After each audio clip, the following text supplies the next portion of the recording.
Bihar news में स्वागत है आपका दोस्तों। मैं हूं फिरदौस गनी और आप देख रहे हैं केडीबी लाइव। दोस्तों आज हो चुका है 20 अगस्त 2023।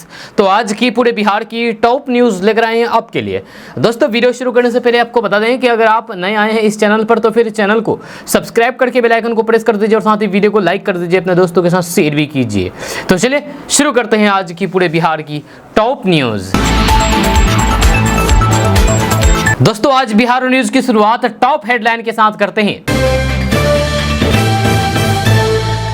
तो बात करते हैं कि बिहार के अधिकतर सरकारी स्कूलों में बेरंग है ब्लैक बोर्ड, शौचालय भी है खराब, रिपोर्ट में हुआ है बड़ा खुलासा। बिहार में मानसून फिर से होगा मेहरबान, इस तारीख से भारी बारिश का अलर्ट। आगे आपको बताएंगे किस तारीख से होगी बारिश। बिहार में तेजी से बढ़ रहे हैं डेंगू के मामले, स्वास्थ्य विभाग अलर्ट। जाने बचाव की क्या है तैयारी, आगे आपको बताएंगे इसी वीडियो में विस्तार से। के पाठक की वजह से मुश्किल में सरकार, बिहार में गरमाई सियासत। आरजेडी एमएलए ने करक अधिकारी के पाठक को दी नसीहत। जनधन खातों की संख्या 50 करोड़ के पार पहुंची, पीएम मोदी ने बताया मील का पत्थर।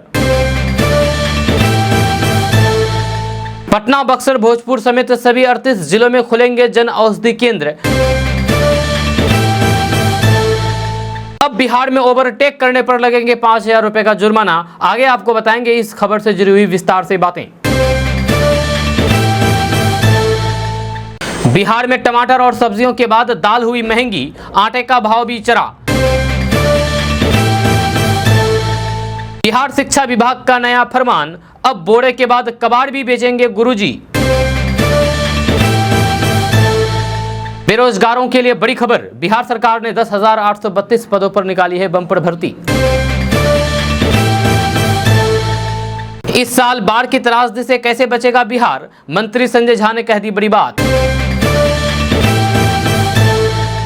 नीतीश सरकार ने बिहार के 22,000 से अधिक छात्रों को जारी किया नोटिस, हो सकती है बड़ी कार्रवाई, जाने पूरा मामला। बिहार में राज्यपाल और नीतीश सरकार में बड़ा टकराव, गवर्नर ने पलटा राज्य प्रशासन का आदेश। बकरी चोरी करके बना करोड़पति, बकरी चोरी से बना ली 10 करोड़ की इमारत। बिहार सरकार में मंत्री जमा खान के काफिले पर हमला, कारवाने इत्तेहाद और भाईचारा यात्रा का हुआ विरोध। बिहार शिक्षक नियुक्ति परीक्षा में नहीं होगी नेगेटिव मार्किंग, बीएड डिग्रीधारियों के लिए जानिए बड़ी जानकारी। खुद तो है ही बिहार को भी बीमार करना चाह रहे हैं नीतीश, शिक्षा विभाग के नए फरमान पर भड़के सम्राट चौधरी। सीमा हैदर की तरह प्रेमी से मिलने नेपाल से दरभंगा पहुंची 2 बच्चे की मां संगीता, घर के बाहर धरना पर बैठी। दोस्तों अब खबर विस्तार से। तो बात करते हैं कि एक नई रिपोर्ट में खुलासा हुआ है कि बिहार सरकार के अधिकतर स्कूलों में ब्लैक बोर्ड बेरंग पड़े हैं, जहां स्कूलों में समुचित चार दीवारी नहीं है और शौचालय की हालात भी खराब है। जिला मजिस्ट्रेट की ओर से शिक्षा विभाग को सौंपी गई निरीक्षण रिपोर्ट में ये जानकारी दी गई है। जिला मजिस्ट्रेट ने जुलाई में स्कूलों का निरीक्षण किया और ये पाया गया है कि अधिकतर प्राथमिक और माध्यमिक स्कूल उन मूलभूत आवश्यकताओं को पूरा नहीं कर रहे हैं जिनकी शिक्षण संस्थानों से उम्मीद की जाती है। जिला मजिस्ट्रेट ने अपनी निरीक्षण रिपोर्ट में सरकारी स्कूलों में बेरंग ब्लैक बोर्ड, चार दीवारी का अभाव और फिर शौचालय के इस्तेमाल लायक हालात में नहीं होने की जानकारी दी है। जहाँ शिक्षा विभाग के अतिरिक्त मुख्य सचिव के पाठक ने जिला मजिस्ट्रेटों को 16 अगस्त को एक आदेश जारी करके उनसे स्कूलों में बेरंग ब्लैक बोर्ड की रंगाई सुनिश्चित करने तथा महात्मा गांधी राष्ट्रीय ग्रामीण रोजगार गारंटी योजना के स्वच्छता प्रमुख की अगुवाई में शौचालय को उपयोग करने योग्य हालात में लाने के निर्देश दिए हैं। के पाठक ने जिला मजिस्ट्रेट को जितनी जल्दी हो सके चार दीवारी विहीन स्कूलों में इनका निर्माण कराने का भी निर्देश दिया है। जब उन्होंने इस कार्य के लिए धन जुटाने के तरीके भी सुझाए हैं। आपको बता दें कि बिहार में शिक्षा व्यवस्था को लेकर के आए दिन सरकार पर सवाल उठे रहते हैं। अब राज्य सरकार ने शिक्षा में गुणवत्ता को लेकर के करक अधिकारी के पाठक को जिम्मेदारी दी और के पाठक पिछले 1 जुलाई से सभी स्कूलों में सुचारू रूप से स्कूल चलाने, बच्चों को उचित शिक्षा देने के लिए कई तरह के नियमों में बदलाव भी कर चुके हैं। दोस्तों बात करते हैं कि बिहार में टीचर भर्ती की तैयारी कर रहे युवाओं के लिए बड़ी खबर सामने आ रही है। ताज़ा रिपोर्ट्स के मुताबिक बिहार और टीचर भर्ती में नेगेटिव मार्किंग नहीं रहेगी। इसकी जानकारी खुद बिहार लोक सेवा आयोग के अध्यक्ष अतुल प्रसाद ने दी है। खबर के अनुसार आयोग के अध्यक्ष अतुल प्रसाद ने जानकारी देते हुए कहा है कि बीपीएससी शिक्षक भर्ती परीक्षा में इस बार नेगेटिव मार्किंग नहीं होगी। वहीं शिक्षक भर्ती परीक्षा का आयोजन अपने निर्धारित तिथि यानी कि 24, 25 और 26 अगस्त को होगा। आपको बता दें कि बीपीएससी चेयरमैन ने यह स्पष्ट कर दिया है कि जिन बीएड धारियों ने प्राइमरी शिक्षक के पदों पर आवेदन दिया है परीक्षा दे सकेंगे। दरअसल सुप्रीम कोर्ट ने कुछ दिन पहले बीएड धारियों को प्राइमरी शिक्षकों की भर्ती से बाहर करने का आदेश जारी कर दिया था। कोर्ट के आदेश के बाद बीएड धारियों में कंफ्यूजन बनी हुई थी, लेकिन चेयरमैन अतुल प्रसाद ने बिहार शिक्षक बहाली पर सभी तरह की कंफ्यूजन को दूर करते हुए कहा कि बीएड धारक प्राइमरी शिक्षक के पदों पर भर्ती को लेकर के होने वाली परीक्षा में भाग लेंगे। दोस्तों बात करते हैं कि बिहार में रील बनाने वालों को अब इनाम दिया जाएगा। तेजस्वी यादव ने जो बिहार के उप मुख्यमंत्री हैं तेजस्वी यादव, वे बिहार में रील बनाने वालों को इनाम देंगे, पैसा देंगे। आपको बता दें कि डिजिटल होती इस दुनिया में कई लोग इंस्टाग्राम, फेसबुक पर रील, यूट्यूब पर शॉर्ट्स बनाने का शौक रखते हैं। ऐसे ही लोगों के लिए बिहार सरकार का पर्यटन विभाग एक नया स्कीम लेकर के आया है। इस स्कीम के तहत अगर आप अपने कैमरे से बेहतरीन और खूबसूरत रील बनाते हैं तो फिर आपको हजारों रुपए का इनाम दिया जाएगा। डिप्टी सीएम तेजस्वी यादव ने इस दौरान देश के ब्लॉगर्स और सोशल मीडिया इन्फ्लुएंसर को यानी कि यूट्यूबर को बिहार आने का न्योता दिया है। जहाँ उन्होंने कहा है कि हम बिहारी हैं और फिर भी हमें बिहार के कई खूबसूरत जगहों के बारे में नहीं पता है। तेजस्वी यादव ने कहा है कि आज के लोग शॉर्ट वीडियो और रील देखने में रुचि रखते हैं, इसीलिए मैं चाहता हूं कि बिहार की खूबसूरती को रील के माध्यम से दिखाया जाए। पर्यटन मंत्री तेजस्वी यादव ने कहा है कि मैं पर्यटन विभाग को कहूंगा कि देश के सोशल मीडिया इन्फ्लुएंसर और फिर ब्लॉगर्स को बिहार बुला करके यहाँ की खूबसूरती दिखाया जाए। उन्हें बताया जाए कि बाहर जो बिहार की तस्वीर दिखाई जाती है, बिहार वैसा नहीं है, बल्कि बिहार में कई ऐसे डेस्टिनेशन हैं जो कि बहुत खूबसूरत है। ऐसे में इन जगहों की रील्स बनाने से काफ़ी अच्छी ब्रांडिंग होगी। दोस्तों बात करते हैं कि बिहार के कई जिले इस साल सूखे की समस्या से जूझ रहे हैं, जिनमें 5 जिले शामिल हैं। जहां अल्पवृष्टि से प्रभावित जिले औरंगाबाद, गया, नवादा, शेखपुरा एवं जमुई जिला शामिल है, जिसका मुख्यमंत्री नीतीश कुमार हवाई सर्वेक्षण किया। इस दौरान सीएम नीतीश कुमार के साथ सभी अधिकारी भी मौजूद रहे। जब मुख्यमंत्री दोपहर 3 बजे हवाई सर्वेक्षण के लिए निकले। आपको बता दें कि मुख्यमंत्री ने खुद इस बात की जानकारी दी थी। उन्होंने कहा है कि बिहार के 5 जिलों में धान एवं खरीफ फसल की बुआई हुई है। ऐसे में हम खुद इसका सर्वेक्षण किया है और किसानों को इसका मुआवजा भी दिया जाएगा। जब मुख्यमंत्री नीतीश कुमार ने कहा है कि किसानों की जो भी जरूरत होगी उसे सरकार पूरा करेगी। हमने सभी पर नजर बना रखी है, या किसी को भी कोई समस्या नहीं होने देंगे। उन्होंने कहा है कि बिहार में लगभग 90% से अधिक रोपनी हो चुकी है, लेकिन कई ऐसे भी जगह जहां रोपनी नहीं हो पाई है या फिर हुई भी है तो फिर कम हुई है। आपको बता दें कि कम बारिश के कारण इस बार कई जिलों में सूखे की समस्या हो गई है, जिनमें नवादा, गया, जमुई, औरंगाबाद, शेखपुरा जिला शामिल है। बताया जा रहा है कि नवादा और जमुई की स्थिति सबसे ज्यादा खराब है। सीएम नीतीश कुमार इन्हीं जिलों का हवाई सर्वेक्षण किया। जब वहीं हवाई सर्वेक्षण के बाद सीएम विभिन्न विभागों के साथ समीक्षा बैठक कर सकते हैं। दोस्तों बात करते हैं कि बिहार में जाति सर्वेक्षण के खिलाफ याचिकाओं पर शुक्रवार को सुप्रीम कोर्ट में सुनवाई हुई और अदालत ने एनजीओ यूथ फॉर इक्वलिटी की ओर से पेश वकील सीएस वैद्यनाथ से पूछा है कि जाति या फिर उपजाति का विवरण प्रदान करने में क्या नुकसान है।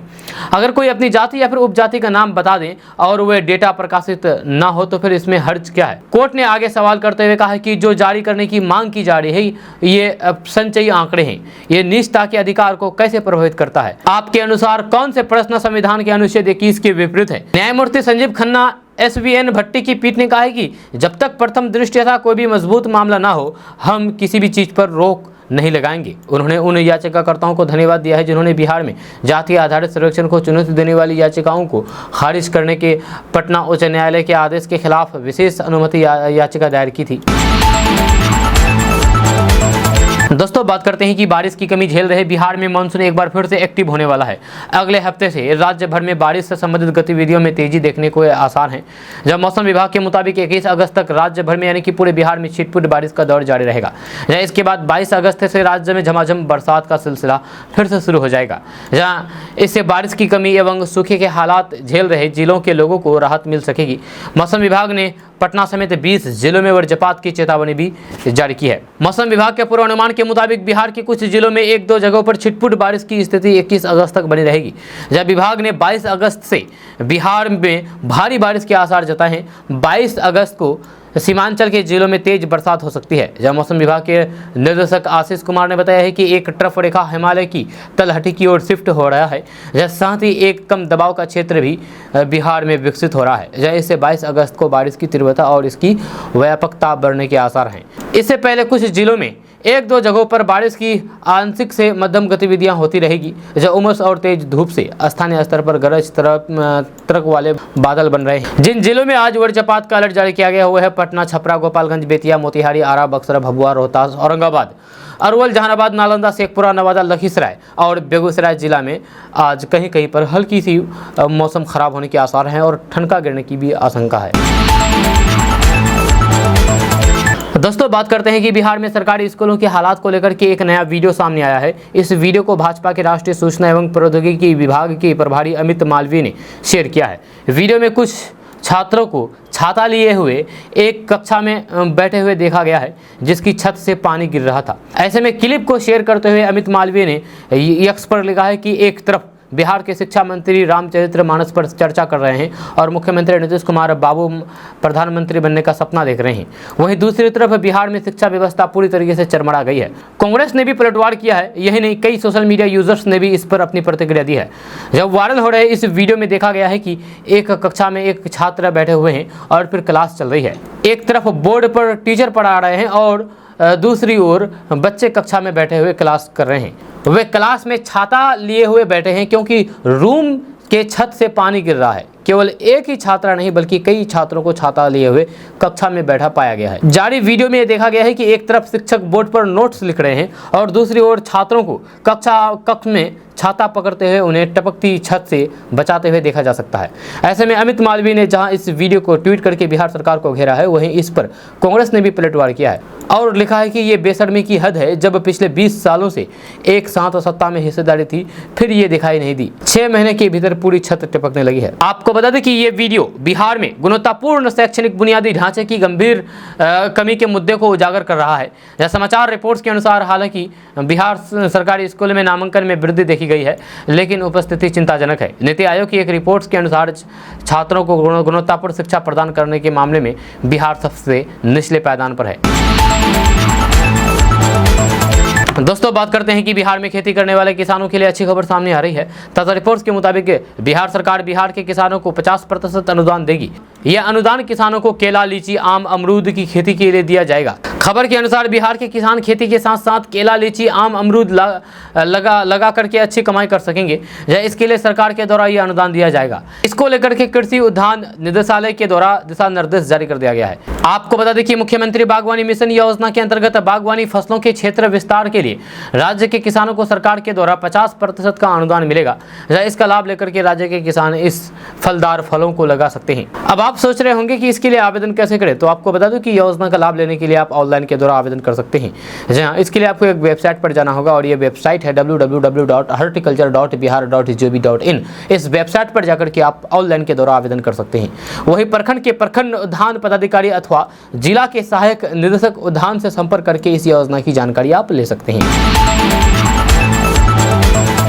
दोस्तों बात करते हैं कि उप मुख्यमंत्री तेजस्वी यादव ने कहा है कि भाजपा का काम बिहार को बदनाम करना है।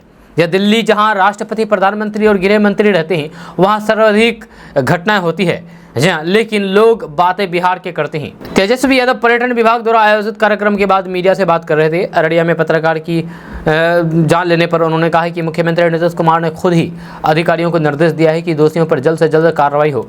वहीं तेजस्वी यादव एक सवाल पर बोले हैं कि सीबीआई की कार्रवाई का कोई भी मतलब नहीं है। कोर्ट की बात है तो फिर हम लोग कोर्ट में अपना पक्ष रखेंगे। सीबीआई द्वारा लालू प्रसाद पर हो रही कार्रवाई पर कहा कि ये तो चुनाव तक चलेगा, क्योंकि भाजपा का सबसे ज़्यादा डर बिहार से लग रहा है। इसके बावजूद भी हम लोग झुकने वाले नहीं हैं, कोर्ट में अपनी बात रखेंगे। दोस्तों बात करते हैं कि बिहार में मधुमक्खी पालन करने की चाहत रखने वाले लोगों के लिए अच्छी खबर सामने आ रही है। ताज़ा रिपोर्ट के मुताबिक बिहार में मधुमक्खी पालन के लिए सरकार के द्वारा पैसा दिया जाएगा। ये पैसा अनुदान के रूप में उपलब्ध कराई जाएगी। जब बिहार कृषि विभाग उद्यान निदेशालय के अनुसार राज्य में मधुमक्खी पालन को बढ़ावा देने के लिए एकीकृत बागवानी विकास मिशन योजना के तहत छत्ते और पेटी के लिए लोगों को 75% का अनुदान दिया जाएगा। इसका लाभ लेकर के मधुमक्खी पालन कर सकते हैं। आपको बता दें कि इस योजना के तहत सरकार मधुमक्खी मधुमक्खी पालन के लिए किसानों को प्रशिक्षण के साथ साथ सब्सिडी भी देती है, ताकि राज्य के किसान खेती के साथ साथ मधुमक्खी पालन कर सके। इससे किसानों की आय में वृद्धि होगी और उनकी आर्थिक स्थिति भी मजबूत होगी। अब आप सोच रहे होंगे कि इसके लिए आवेदन कैसे करें, तो आप बिहार कृषि विभाग के उद्यान निदेशालय की वेबसाइट www.horticulture.bihar.gov.in पर जाकर के ऑनलाइन के द्वारा आवेदन कर सकते हैं। अब आप सोच रहे होंगे कि इसके लिए पैसा कितना मिलेगा, तो आपको बता दूं कि किसानों को इकाई लागत 4000 रुपये प्रति बॉक्स पर सरकार के द्वारा 75% अनुदान मिलेगा।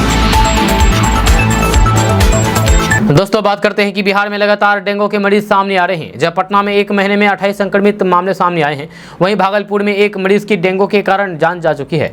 जिले के मायागंज अस्पताल में जांच के बाद 3 लोगों में डेंगू बीमारी की पुष्टि हुई है, जहां लोगों की चिंता बढ़ चुकी है। दूसरी ओर स्वास्थ्य विभाग भी इसे लेकर के अलर्ट मोड पर है। जब बीमारी से बचाव के लिए कदम उठाए जा रहे हैं, विभाग के अपर मुख्य सचिव ने वीडियो कॉन्फ्रेंसिंग के जरिए निर्देश जारी किया है। जहाँ साथ ही प्रभावित इलाकों में नगर निगम की ओर से छिड़काव किया जा रहा है। वहीं अब लोगों को बीमारी के प्रति जागरूक किया जाएगा। स्वास्थ्य विभाग ने अस्पताल में बेड आरक्षित करने का आदेश जारी कर दिया है। डेंगू और मलेरिया को लेकर के प्रधान सचिव ने अलर्ट रहने का निर्देश दिया है। डेंगू से बचाव के लिए शहर से लेकर के प्रखंड स्तर तक डेंगू के एक मरीज मिलने पर आसपास के 200 घरों में एंटी लार्वा केमिकल का छिड़काव करने का निर्देश दिया है। दोस्तों बात करते हैं कि शिक्षा विभाग के अपर मुख्य सचिव के पाठक को लेकर के बिहार सरकार की मुश्किलें बढ़ गई है। जब शिक्षा विभाग राजभवन के बीच टकराव की स्थिति पर अब सियासी वार पलटवार शुरू हो गया है।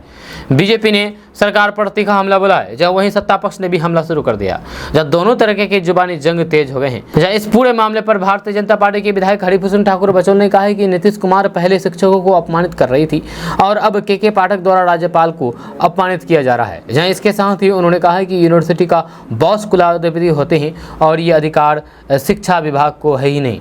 हालांकि राजभवन ने इस पर रोक लगा दी है। वहीं आरजेडी की तरफ से पलटवार किया गया है। आरजेडी विधायक भाई वीरेंद्र ने कहा कि अधिक तेज गति से चलने वाला परिणाम यही होता है। इसके साथ ही उन्होंने कहा है कि स्कूलों को लेकर के अच्छा काम कर रहे हैं, लेकिन ज़्यादा फास्ट चलने से थोड़ी दिक्कत होती है। इसके साथ ही आरजेडी विधायक ने के पाठक को नसीहत देते हुए कहा कि आखिर के पाठक दरभंगा के 4th ग्रेड चपरासी को साथ लेकर के क्यों चल रहे हैं, जबकि वे बदनाम आदमी हैं। उन्होंने कहा कि 3rd ग्रेड के कर्मचारी का एक बड़ा मकान है। आपको ऐसे लोगों से बचना चाहिए। पता नहीं वे सो जाती है या फिर कुछ और, ऐसे लोगों से उन्हें बचना चाहिए। दोस्तों बात करते हैं कि प्रधानमंत्री नरेंद्र मोदी ने जनधन खातों की संख्या 50 करोड़ के पार पहुंचने को लेकर के महत्वपूर्ण मील का पत्थर बताया है। जहां उन्होंने इस उपलब्धि की जमकर के सराहना की है। जनधन खातों में आधे से ज़्यादा महिलाओं के खाते शामिल है। उन्होंने एक्स पर कहा कि ये देख करके खुशी होती है कि इसमें आधे से अधिक खाते महिलाओं के हैं। केंद्रीय वित्त मंत्री ने कहा कि देश में जनधन खातों की संख्या 50 करोड़ के पार पहुँच चुका है, जिसमें 56% अकाउंट महिलाओं के हैं। उन्होंने बताया है कि 67% अकाउंट ग्रामीण और अर्ध शहरी इलाकों में खोले गए हैं। नरेंद्र मोदी ने कहा है कि ये देख करके खुशी हो रही है कि इनमें से आधे अकाउंट नारी शक्ति का है या 67% अकाउंट ग्रामीण इलाकों में खोले गए हैं। हम सुनिश्चित कर रहे हैं कि वित्तीय समाधान का लाभ हमारे देश के हर कोने तक पहुंचे।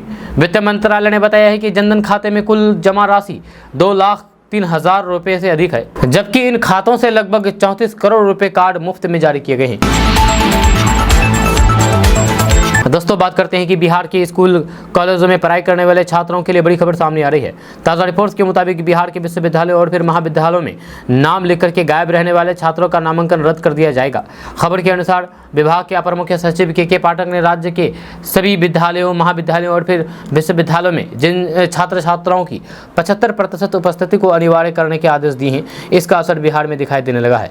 आपको बता दें कि बिहार के ज़्यादातर कॉलेजों में नाम लिख करके बहुत से लोग गायब रहते हैं और कॉलेज नहीं आते हैं। ऐसे में विभाग ने साफ कर दिया है कि नाम लेकर के गायब रहने वालों का नामांकन रद्द कर दिया जाएगा। इसकी शुरुआत भी कर दी गई है। दरअसल ललित नारायण मिथिला विश्वविद्यालय दरभंगा के सीएम साइंस कॉलेज में ऐसे 3 दर्जन छात्र छात्राओं के नामांकन रद्द कर दिया जा चुका है, जब बहुत जल्द राज्य के अन्य कॉलेजों में भी नामांकन रद्द किया जा सकता है। वही कॉलेज नहीं आने जाने वाले छात्रों के साथ ही उनके अभिभावक को भी नोटिस भेजी जा रही है।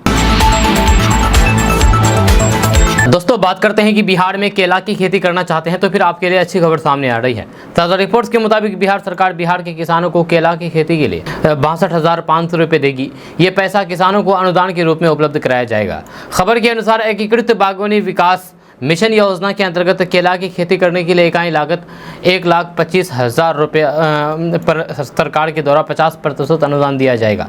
यानी कि इसके लिए सरकार आपको 62,500 रुपये की राशि देगी। आपको बता दें कि बिहार में केला के उत्पादन को बढ़ाने के लिए सरकार के द्वारा ये योजना चलाई जा रही है ताकि ज़्यादा से ज़्यादा किसान केला की खेती कर सके। इससे किसानों की आय में वृद्धि होगी और बिहार में केला का उत्पादन भी बढ़ेगा। अब आप सोच रहे होंगे कि इसके लिए आवेदन कैसे करें, तो आपको बता दूं कि इसके लिए आपको एक वेबसाइट पर जाना होगा। इस योजना का लाभ लेने के लिए आप www.horticulturebihar.gov.in पर जाकर के आवेदन कर सकते हैं। आवेदन करने से पहले इस योजना के बारे में पूरी जानकारी प्राप्त कर लें, इसके बाद आवेदन की प्रक्रिया को पूरा करें।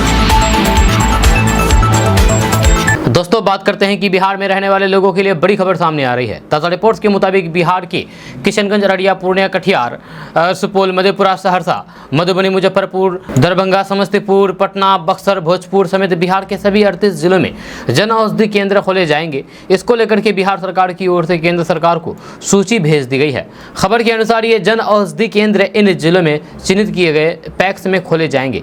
जैसे सुपौल जिले के 6 पैक्स में ये जन औषधि केंद्र खोला जाएगा, जबकि पटना, बक्सर, भोजपुर समेत 37 जिलों में 5-5 पैक्स में जन औषधि केंद्र खोले जाएंगे। आपको बता दें कि जन औषधि केंद्र खोलने से यहाँ के लोगों को काफ़ी फायदा होगा और फिर इस केंद्र से लोग सस्ती दवाइयाँ ले सकेंगे। यह केंद्र सरकार के द्वारा पूरे बिहार में 191 जन औषधि केंद्र खोला जाएगा ताकि लोगों को सस्ती दवा आसानी से मिल सके। दोस्तों बात करते हैं कि बिहार में गाड़ी चलाने वाले लोगों के लिए बड़ी खबर सामने आ रही है। ताज़ा रिपोर्ट्स के मुताबिक बिहार में अगर कोई वाहन चालक गलत तरीके से ओवरटेक या फिर रेस ड्राइविंग करता है तो उस पर तगड़ा जुर्माना लगाया जाएगा। इसको लेकर के आदेश जारी कर दिया गया है। जब खबर के अनुसार गलत ओवरटेक और रेस ड्राइविंग पर वाहन मालिक को 5,000 रुपये जुर्माना देना होगा, जबकि लाल बत्ती, जेब्रा क्रॉसिंग और गलत लेन में वाहन चलाने पर 1,000 से लेकर के 5,000 रुपये तक जुर्माना लगाया जाएगा। परिवहन सचिव संजय कुमार अग्रवाल द्वारा शुक्रवार को इस संदर्भ में दिशा निर्देश जारी कर दिया है। जहाँ तकनीक के द्वारा वाहन चलने पर नजर रखी जाएगी, जहाँ वही वाहन चलाते समय मोबाइल इस्तेमाल करने पर 5,000 रुपये तक का जुर्माना लगाया जाएगा। आपको बता दूं कि ये नियम 2 पहिया, 3 पहिया, 4 पहिया समेत सभी प्रकार के माध्यम और फिर भारी वाहन पर लागू होगा। इसीलिए किसी भी तरह के वाहन चलाते समय ट्रैफिक नियमों का पालन करें तथा किसी तरह के ट्रैफिक नियमों को ना तोड़ें। दोस्तों बात करते हैं कि महंगाई से आम जनता के साथ साथ सरकार भी परेशान है। जब सरकार ने इस महंगाई से निपटने के लिए रूस से कच्चा तेल मांगना काफ़ी पहले से ही शुरू कर दिया था। अब वे रूस से गेहूं का भी इंपोर्ट करने जा रही है। इसके बाद भी महंगाई है कि कम होने का नाम नहीं ले रही है। इसलिए अब सरकार एक ऐसा ब्लूप्रिंट तैयार कर रही है ताकि महंगाई को चारों खाने चित कर सके। जब महंगाई से होने वाली जंग में इस बार कमान आरबीआई के हाथों में नहीं बल्कि देश के शीर्ष नेताओं के हाथों में पहुंच गई है। जब महंगाई को मात देने के लिए जिस चौसर का इस्तेमाल किया जा रहा है और जिस तरीके की बिसात बिछाई जा रही है, उसमें चालें ऐसी हो जिसमें महंगाई को दूसरा मौका ना मिले और कुछ एक चाल में महंगाई को सीधी मात दे सके। शतरंज की इस बिसात पर अगर महंगाई एक और है तो दूसरी तरफ आरबीआई गवर्नर नहीं बल्कि खुद देश के प्रधानमंत्री नरेंद्र मोदी आ चुके हैं, जहां उन्होंने इस बाजी को जीतने के लिए अपनी मोहरों और चालों को सोचना शुरू कर दिया है और तय कर लिया है कि आखिर किस मोहरे को कब और किस रूप में चला जाए ताकि चुनावी समर में विपक्ष के पास महंगाई के रूप में किसी भी तरीके का मुद्दा ही न बचे। तो चलिए समझने की कोशिश करते हैं जिस पर देश के प्रधानमंत्री नरेंद्र मोदी भरोसा जता रहे हैं और उसी के दम पर इस बिसात को जीतने की पूरी प्लानिंग कर चुके हैं। पहली चाल के बारे में बात किया जाए तो पेट्रोल और डीजल को सस्ता करना। जहाँ केंद्र की सत्ता की पहली चाल देश में पेट्रोल और डीजल की कीमतों में कटौती करना है, जहाँ इसके लिए पीएम खुद जल्द फैसला ले सकता है। वास्तव में केंद्र सरकार पेट्रोल और डीजल से टैक्स को कम करने की प्लानिंग कर रही है। अगर पेट्रोल और डीजल से टैक्स को कम किया जाएगा तो फिर पेट्रोल और डीजल के दाम भी कम होंगे। वहीं पर दूसरी चाल के बारे में बात किया जाए तो गेहूं पर से इम्पोर्ट ड्यूटी को कम करना। जी हाँ, इस साल आसमानी बारिश की वजह से फसल को काफी नुकसान पहुंचा है और सरकार के अनुमान के मुताबिक देश में गेहूं का प्रोडक्शन काफी कम रह सकता है। यहाँ तक कि अप्रैल के बाद से गेहूं के दाम में भी इजाफा देखने को मिला है, जहाँ ऐसे में गेहूं की कीमतों को कंट्रोल करने के लिए कई अहम फैसले ले सकती है। वहीं पर तीसरी चाल के बारे में अगर बात किया जाए तो खाद्य तेलों पर से इंपोर्ट ड्यूटी हटाना। जहां केंद्र ने लगातार एडिबल ऑयल की कीमत को कम करने के लिए इंपोर्ट ड्यूटी को कम कर लिया है, जिसका असर भारत के रिटेल मार्केट में खाने की तेल की कीमतों में देखने को मिलता है। जहां आंकड़ों के अनुसार केंद्र सरकार ने जून के महीने में एडिबल ऑयल खासकर के सोया और सनफ्लावर ऑयल की इंपोर्ट ड्यूटी को 17% से 12.5% कर दिया था। जहां अब इसे और पूरी तरीके से खत्म करने की प्लानिंग की जा रही है, जिसके बाद खाने के तेल की कीमतों में और भी गिरावट देखने को मिलेगी। वहीं पर चौथी चाल के बारे में बात किया जाए तो 1 लाख करोड़ रुपए का रिलोकेशन। केंद्र की सत्ता का मानना है कि तेल और खाने की कीमतों को कंट्रोल कर लिया जाए तो फिर देश से महंगाई अपने आप ही कम हो जाएगी। इसके लिए सरकार ने 1 लाख करोड़ रुपए का प्लान बनाया है। वास्तव में केंद्रीय मंत्रालय के बजट से करीब 1 लाख करोड़ रुपए रीएलोकेटेड किया जाएगा। इस पैसे का इस्तेमाल तेल और खाने के सामान से महंगाई को कम करने के लिए किया जाएगा। वहीं पर पांचवी और अंतिम चाल के बारे में बात किया जाए तो ईएमआई का कम करना। जब पीएम मोदी की ये आखिरी चाल होगी और आम लोगों की राहत पहुंचाने के लिए लास्ट चांस, जैसे आरबीआई के जरिए मॉनेटरी पॉलिसी के तहत फरवरी के महीने में चलाया जा सकता है। जहां आम लोगों को इस साल तो बढ़ी हुई ईएमआई से राहत मिलती हुई दिखाई नहीं दे रही है, लेकिन चुनाव से कुछ समय पहले आरबीआई के माध्यम से रेपो रेट में 0.50% की कटौती की जा सकती है। लगातार 3 बार से आरबीआई ब्याज दरों में कोई भी बदलाव नहीं कर रही है। मौजूदा समय में रेपो रेट 6.50% है, जबकि पूरी एशियाई सीजन में सबसे ज़्यादा है। दोस्तों बात करते हैं कि बिहार में टमाटर की बढ़ती कीमतों ने सबसे पहले लोगों को परेशान कर दिया है, जिसके बाद सब्जियों के भाव में बढ़ोतरी हुई है। जहां प्याज ने भी लोगों को रुलाना शुरू कर दिया है। अब दाल भी महंगी होती जा रही है। जहां इसके साथ ही आटे का भाव भी बढ़ गया है। जहाँ दालों की कीमत में फिर से तेजी शुरू हो गई है। अरहर दाल से लेकर के चना दाल 10 रुपये प्रति किलो तक महंगी हो गई है। ये तेजी पिछले 3-4 दिनों में आई है। कारोबारियों के अनुसार दालों का उत्पादन कम हुआ है, जैसे दालें महंगी हो रही है। दालों के भाव में तेजी आगे भी बनी रह सकती है। मिली जानकारी के अनुसार 4 दिन पहले 140 से 150 रुपये प्रति किलो में बिकने वाली अरहर दाल 150 से 160 रुपये प्रति किलो बिक रही है। वहीं 75 रुपये प्रति किलो बिकने वाली चना दाल 80 रुपये प्रति किलो तक बिक रही है, जबकि 80 रुपये प्रति किलो बिकने वाली मसूर दाल 50 रुपये प्रति किलो तक बिक रही है। खुला आटा 32 रुपये प्रति किलो से बढ़कर के 34 रुपये किलो हो गया है। चीनी की भी कीमत में इजाफा हुआ है, जहाँ चीनी की कीमत 44 रुपये से बढ़कर के 46 रुपये तक हो गई है। जहाँ सरसों तेल की कीमत में 15 रुपये तक की वृद्धि हो चुकी है। 110 रुपये प्रति किलो लीटर से बढ़कर के 125 रुपये हो गई है। वहीं रिफाइंड तेल में भी 10 रुपये प्रति लीटर का इजाफा हो चुका है, जहाँ इसकी कीमत 110 रुपये से बढ़कर के 125 रुपये हो गई है। आते ही सब्जियों की कीमत में बढ़ोतरी हो गई है, जब पिछले कुछ दिनों में हरी सब्जियों के भाव में फिर बढ़ गए हैं। या बारिश के बाद सब्जियों की कीमत में इजाफा हुआ है। बताया जाता है कि वर्षा के बाद सब्जियां खराब हो जाती है, इस कारण इसके दाम में भी बढ़ोतरी देखने को मिलती है। कुछ दिन पहले सब्जियों की कीमत में कमी आई थी, लेकिन अब कई सब्जियों के भाव तो दुगने हो गए हैं। आपको बता दें कि बढ़ते भाव को लेकर के सरकार भी चिंतित है। सरकार ने सस्ती कीमतों पर टमाटर बेचने का फैसला किया है। बिहार में पहले से ही उपभोक्ता मामले के मंत्रालय की ओर से रियायती दर पर यानी कि कम रेट पर टमाटर बेचे जा रहे हैं। National agriculture cooperative marketing federation of India limited यानी कि नेफेड की ओर से टमाटर के खुदरा दाम में कमी की घोषणा की गई थी। जहां बिहार के कई इलाकों में टमाटर को बेचा भी गया है। जहां नेफेड की ओर से 90 रुपये प्रति किलो टमाटर बेचा गया। इसके बाद इसमें 10 रुपये की गिरावट की भी घोषणा की गई। आपको बता दूं कि नेफेड और एनसीसीएफ केंद्र की ओर से मोबाइल वैन के जरिए टमाटर बेचा था। नोएडा के अलग अलग हिस्सों के साथ ही बिहार की राजधानी पटना एवं मुजफ्फरपुर में कम दर में टमाटर बेचा गया, ताकि लोगों को किसी भी प्रकार की कोई भी परेशानी ना हो और लोगों को महंगाई से थोड़ी सी राहत मिले। साल 2023 में देश में कई हिस्सों में टमाटर की कीमत 200 रुपये से ज़्यादा देखने को मिली, जहां इसका सबसे ज़्यादा असर लोगों की जेब पर पड़ा। दोस्तों बात करते हैं कि बिहार की 40 लोकसभा सीटों पर भाजपा नेतृत्व वाली एनडीए ने सीटों के बंटवारे की तस्वीर लगभग साफ कर दी है। जी हाँ, भाजपा ने बिहार में 35 सीटों को जीतने का लक्ष्य रखा है। जब पिछली बार की तरह लोक जनशक्ति पार्टी के 2 घटक दलों यानी कि राष्ट्रीय लोक जनशक्ति पार्टी की और फिर लोक जनशक्ति पार्टी रामविलास के खाते में 6 सीटें आने की संभावना है। यानी कि लोजपा के दोनों घटक दलों के हिस्से में 3-3 सीटें आएगी। ऐसे में सबसे बड़ा प्रश्न ये उठता है कि दोनों घटक दलों में से हाजीपुर सीट किसके खाते में जाएगी, क्योंकि न सिर्फ लोजपा के दोनों घटक दलों के लिए ही नहीं बल्कि भाजपा के लिए भी हाजीपुर सीट पर उम्मीदवार उम्मीदवार का चयन करना किसी चुनौती से कम नहीं होने वाला है। जब पिछले कई महीनों से इस सीट को लेकर के चाचा पशुपति पारस और भतीजा चिराग पासवान के बीच विवाद जारी है। पशुपति कुमार पारस जहां हाजीपुर सीट से चुनाव लड़कर के न सिर्फ एमपी बन चुका है, बल्कि वे दावा भी करते हैं कि वहां का वर्तमान सांसद होने के नाते हाजीपुर से हम वहीं पर चुनाव लड़ेंगे। जबकि इस बार चिराग पासवान या फिर उनकी माता इस सीट से चुनाव लड़ सकती है। जब सूत्रों से मिली जानकारी के मुताबिक उपेंद्र कुशवाहा की पार्टी 2 सीटों पर चुनाव लड़ सकती है, जबकि हिंदुस्तानी अवाम मोर्चा यानी कि जीतन राम मांझी को 1 सीट दिया जा सकता है। ऐसा माना जा रहा है कि बीजेपी बिहार में कम से कम 30 सीटों पर चुनाव लड़ेंगे, जब वैसे भी भाजपा ने बिहार में 35 सीटों को जीतने का लक्ष्य रखा है, जब पार्टी के अपने सर्वे के मुताबिक उन्हें 38 सीटों पर जीत की संभावना दिखाई दे रही है। दोस्तों बात करते हैं कि बिहार शिक्षा विभाग के ACS यानी कि मुख्य सचिव के पाठक का नया आदेश एक बार फिर से सुर्खियों में है। जहां शिक्षा विभाग के सचिव के आदेश के बाद राजनीतिक आरोप प्रत्यारोप तो हो ही रहे हैं, लेकिन शिक्षकों की भी मिलीजुली प्रतिक्रिया सामने आ रही है।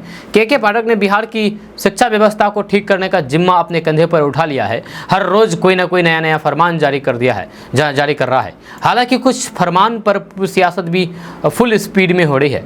आज फिर से के पाठक ने एक नया फरमान जारी किया है। इस फरमान के तहत अब प्रधान अध्यापक को स्कूल के कबाड़ को बेचने की जिम्मेदारी भी होगी, जहां उससे मिलने वाली राशि को स्कूल के GOB खाते में जमा करना होगा। यह अपर मुख्य सचिव के पाठक ने निर्देश दिया है कि बांका शिक्षा पदाधिकारी ने पत्र जारी किया है। इस पत्र में लिखा है कि उपरोक्त विषयवार अपर मुख्य सचिव शिक्षा विभाग बिहार पटना द्वारा दिए गए निर्देश के आलोक में आपने विद्यालय के अनुपयुक्त सामग्री अविलंब बेच करके प्राप्त राशि को विद्यालय के GOB खाते में जमा करें। आपको बता दें कि हाल ही में कई ऐसे आदेश शिक्षा सचिव के पाठक द्वारा जारी किया गया था, जिसमें कहा गया था कि मिड डे मील के तहत जो भी खाद्यान्न स्कूलों को दिया जाता है उसके बोरे को बेचने की जिम्मेदारी भी स्कूल के शिक्षकों की होगी। दोस्तों बात करते हैं कि बिहार सरकार बेरोजगार युवाओं के लिए नई भर्ती निकालने पर मुहर लगाई है। ऐसे में देखा जाए तो फिर कॉम्पिटिटिव एग्जाम की तैयारी करने वाले छात्रों के लिए अच्छी खबर है। जहां खबरों की माने तो बिहार के मुख्यमंत्री नीतीश कुमार और उप मुख्यमंत्री तेजस्वी यादव पर विपक्ष द्वारा नई भर्ती को लेकर के लगातार दबाव बनाया जा रहा था। ऐसे में अब बिहार में 10,832 पदों पर विभिन्न विभागों में रिक्त पदों पर भर्ती की जाएगी। इसके लिए बिहार के सामान्य प्रशासन विभाग ने मंजूरी भी दे दी है। जहाँ इस लिहाज से भर्ती किसी भी वक्त सरकारी पोर्टल पर जारी की जा सकती है। विवादों में घिरी रही BPSC द्वारा निकाली गई शिक्षक भर्ती का एग्जाम अगस्त माह में होना है। ऐसे में सरकार नकेल माफियाओं पर नज़र रखने के लिए कमर कस चुकी है। एग्जाम सेंटरों की बाकायदा बड़े अधिकारियों द्वारा जायजा लिया जा रहा है। जब वही बिहार शिक्षक भर्ती में शामिल होने वाले अभ्यर्थियों को पहले ही CT इंटीमेशन जारी कर दिया है। जहाँ ऐसे में छात्रों को चाहिए कि वे सभी जरूरी दस्तावेजों के साथ समय से पहले एग्जामिनेशन हॉल में पहुंचे। कुल मिलाकर के देखा जाए तो बिहार में बड़े पैमाने पर शिक्षक भर्ती की जा रही है। आपको बता दें कि बिहार के उप मुख्यमंत्री तेजस्वी यादव ने चुनावी लाभ के दौरान लगातार बिहार के युवाओं से 10 लाख नौकरी देने की बात कहे थे। या शायद इसीलिए ही अब इसे अमल में लाया जा रहा है। दोस्तों बात करते हैं कि बिहार के कई जिलों को हर साल बाढ़ की त्रासदी झेलनी पड़ती है। इस बार भी कोसी नदी में रिकॉर्ड तौर पानी छोड़ा गया है। जो लोग डरे हुए थे कि कहीं फिर से उन्हें वही सब कुछ ना झेलना पड़े, लेकिन इस बार बिहार सरकार के जल संसाधन विभाग ने जो इंतजाम किए थे उस कारण वैसी खतरनाक स्थिति नहीं हो सकी। इस बार लोगों को बाढ़ की त्रासदी झेलनी नहीं पड़ी। जल संसाधन मंत्री संजय झा ने बताया है कि हर साल से ज़्यादा पानी नेपाल से छोड़ा गया था, लेकिन हम इसके लिए पहले से तैयार थे। जब मंत्री संजय झा ने कहा कि 1989 से के बाद सबसे ज़्यादा पानी इसी बार कोसी नदी में आया था। जब 2008 में कुशहा त्रासदी हुआ था, जब उससे भी ज़्यादा पानी इस बार कोसी नदी में आया था। जब इस बार पानी का प्रेशर इतना था कि वीरपुर बराज का 56 फाटक खोलना पड़ा। जब बिहार सरकार की ऐसी तैयारी थी कि लोगों को इस बार ज़्यादा परेशानी नहीं हुई। पूरी तैयारी है, लेकिन बिहार सरकार के सामने परेशानी ये है कि बाढ़ का पानी नेपाल से आता है। इसको लेकर के केंद्र सरकार की तरफ से दोनों देशों के बीच बातचीत करके समाधान निकाला जा सकता है। जब फिर भी बिहार सरकार की तरफ से जो हो सकता है वो किया जा रहा है। जब बिहार सरकार हमेशा अलर्ट मोड में है। उत्तर बिहार के कई जिलों में बाढ़ की विभीषिका के कारण पलायन हो रहा है। जहाँ इसके अलावा हर साल बिहार सरकार का हजारों करोड़ रुपए आपदा मद में खर्च हो रहे हैं। जल संसाधन मंत्री संजय झा ने कहा है कि बिहार में बाढ़ की अस्थायी समाधान के लिए एकमात्र विकल्प है कि नेपाल एरिया में हाई डैम का निर्माण करवाया जाए। दोस्तों बात करते हैं कि बिहार के गया जिला में एक गांव ऐसा है जहां हर घर में मूर्ति बनाने का काम होता है। जहाँ इस गांव का इतिहास भी काफ़ी रोचक है। सबके पास अपना काम होने की वजह से यहाँ के लोग पलायन नहीं करते हैं। जब छोटी से छोटी मूर्ति से लेकर के बड़ी से बड़ी मूर्ति यहाँ तराशी जाती है। जब बिहार के गया का पत्थरकट्टी गाँव बिहार का एक ऐसा गाँव है जहाँ एक दो नहीं बल्कि 500 से ज़्यादा मूर्ति बनाने वाले कारीगर हैं। अच्छा, ये कारीगर कहीं बाहर के नहीं बल्कि स्थानीय लोग हैं। इस गांव में पलायन नाम की कोई चीज़ है ही नहीं। गांव में प्रवेश करते ही चढ़ चढ़ की आवाज़ें सुनाई देने लगती है। जब पत्थर काटते और मूर्ति को आकार देते कारीगर कदम कदम पर मिल जाते हैं। जब पहाड़ से घिरे इस गांव की सड़क हो या फिर अंदर का इलाका, हर ओर यही नज़ारा होता है। जब यहाँ 20 रुपये से लेकर के 20 लाख रुपए तक की मूर्ति बनाई जाती है। इन मूर्तियों की बिक्री देश के तकरीबन हर राज्य के अलावा विदेशी लोगों की भी पसंद यहाँ की कारीगर है। यही वजह है कि जापान, स्विट्जरलैंड समेत अन्य देशों में भी यहाँ की मूर्तियाँ पर्यटक लेकर जाती है। दोस्तों बात करते हैं कि बिहार सरकार की विशेष परियोजना बिहार स्टूडेंट क्रेडिट कार्ड योजना के तहत लोन लेने वाले 22,000 से अधिक छात्रों को बिहार सरकार की ओर से नोटिस जारी हुआ है। ये नोटिस बिहार राज्य वित्त निगम ने छात्रों को भेजा है। जहाँ स्टूडेंट क्रेडिट कार्ड योजना के तहत छात्रों ने अपनी पढ़ाई के लिए ली गई लोन राशि वापस करने से इनकार कर दिया है, जिसके बाद अब उनसे वसूली के जुड़े मुद्दे पर उन्हें नोटिस जारी हुआ है। जब BSFC ने 22,849 छात्रों की पहचान की है जिन्हें विभिन्न क्षेत्रों में नौकरियां मिली है। राज्य मुख्यालय ने जिला BSFC को अपराधियों के खिलाफ कार्रवाई करने के लिए कहा है।